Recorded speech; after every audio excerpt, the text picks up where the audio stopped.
നമസ്കാരം. സദറുൽ അനം 22 വയസ്സ്. സദറുൽ അനം എന്ന പേര് നമ്മൾ കേട്ടിട്ടുണ്ട്. ജൂലൈ 3 മുതൽ കേൾക്കുകയാണ്.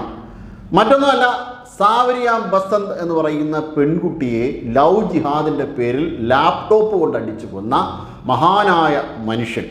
അയാളെ എത്രയും പെട്ടെന്ന് ഇങ്ങോട്ട് എത്തിക്കണം, പെട്ടെന്ന് തന്നെ സംസ്ഥാന സർക്കാർ ഈ വിഷയത്തിൽ ഇടപെടണം എന്നൊക്കെയാണ് കെ സി വേണുഗോപാൽ പറഞ്ഞിരിക്കുന്നത്. കെ സി വേണുഗോപാൽ ഈ വിഷയത്തിൽ ഇടപെട്ടെങ്കിൽ മാത്രമേ കുറച്ച് പിന്തുണ കെ സി വേണുഗോപാലിനും തപ്പിയെടുക്കാൻ പറ്റുള്ളൂ. ഇപ്പോൾ പിന്തുണ പ്രധാനമായും പോകുന്നത് വി ഡി സതീശനിലേക്കാണ്. ആരുടെ പിന്തുണ എന്ന് പ്രത്യേകിച്ച് പറയേണ്ട കാര്യമില്ലല്ലോ. വി ഡി സതീശന് പോകുന്ന പിന്തുണയിൽ കുറച്ചെങ്കിലും കെ സി വേണുഗോപാലിന് വരണം. ആ കെ സി വേണുഗോപാലിന് വരാൻ വേണ്ടിയിട്ടുള്ള ചില നീക്കങ്ങളൊക്കെയാണ് ഇപ്പോൾ നടക്കുന്നത്. എന്തായാലും ചാടിക്കേറി അദ്ദേഹം ഇടപെട്ടിട്ടുണ്ട്, സംസ്ഥാന സർക്കാരിനോട് ശുപാർശ ചെയ്തിട്ടുണ്ട്. മറിച്ചാണ് അദ്ദേഹത്തിൻ്റെ ഉദ്ദേശമെങ്കിൽ എന്തായാലും വി ഡി സതീശന് കൗണ്ടറായി മറ്റൊരു പക്ഷം കെ സി വേണുഗോപാലിനൊപ്പം നിൽക്കണം. അപ്പോൾ ആ രീതിയിലൊക്കെയാണ് ഈ വിഷയങ്ങൾ ഇങ്ങനെ മുന്നോട്ട് പോകുന്നത്.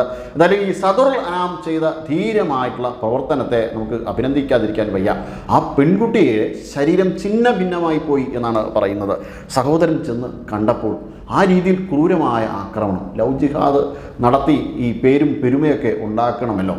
ഈ 22 വയസ്സുകാരൻ, ഇയാൾ ഇനി ജയിൽ, ഇപ്പോൾ ഇന്ത്യയിലെ ജയിലിൽ ആണെങ്കിൽ നമ്മുടെ കേരളത്തിലൊക്കെ എത്തിയതിന് ശേഷം ഒരു 6-7 വർഷം കഴിയുമ്പോൾ വീണ്ടും ഇറങ്ങി വീണ്ടും ലവ് ജിഹാദ് എന്നും പറഞ്ഞുകൊണ്ട് ഇയാൾ പുറത്തേക്ക് ഇറങ്ങി ആൾക്കാർക്ക് നേരെ നടക്കും. നിമിഷ ഫാത്തിമയുടെ കാര്യത്തിലൊക്കെ ആ ക്രൂരമായ രീതിയിൽ ലവ് ജിഹാദ് നടത്തിയ ആൾക്കാർ ഇപ്പോഴും സ്വതന്ത്രമായി നടക്കുകയാണ്. ഈ അഫ്ഗാനിസ്ഥാനിൽ പോയതോ സിറിയയിലൊക്കെ പോയ അവനൊക്കെ കൊല്ലപ്പെട്ടിട്ടുള്ളൂ. ബാക്കി ആൾക്കാരൊക്കെ ഇവിടെ ജീവനോടെയുണ്ട്. ഈ നിമിഷ ഫാത്തിമയുടെ കാര്യത്തിൽ ആദ്യം ഇടപെട്ട ആൾക്കാർ ആ രീതിയിൽ വളരെ സജീവമായ ലവ് ജിഹാദ് നടക്കുന്നു. Grooming gangs, UK grooming gangs, അതേ മാതൃകയിൽ നിരവധിയായിട്ടുള്ള ആൾക്കാർ കൊല്ലപ്പെട്ടിട്ടും ഇപ്പോഴും നമ്മൾ ഇതിന് നേരെ കണ്ണടയ്ക്കുന്നു എന്നുള്ളതാണ് നമ്മുടെ ഏറ്റവും പ്രധാനപ്പെട്ട പ്രശ്നം. ഇപ്പോഴും നമ്മൾ അതിനെ ഒന്നും ഗൗരവമായിട്ട് എടുക്കുവാനായിട്ട് തയ്യാറായിട്ട്, ഇനി എന്നാണ് നമ്മൾ ഗൗരവമായിട്ട് എടുക്കുന്നതെന്നും അറിയില്ല. അത് ഒരു ഇസ്ലാമോഫോബിക്കായിട്ടാണ് പലരും കണക്കാക്കുന്നത്. എന്തിനാണ് എന്നറിയില്ല. പക്ഷേ ഇതൊക്കെ ചെയ്യുമ്പോഴൊന്ന് നോക്കുക, ഒന്ന് ആലോചിക്കുക.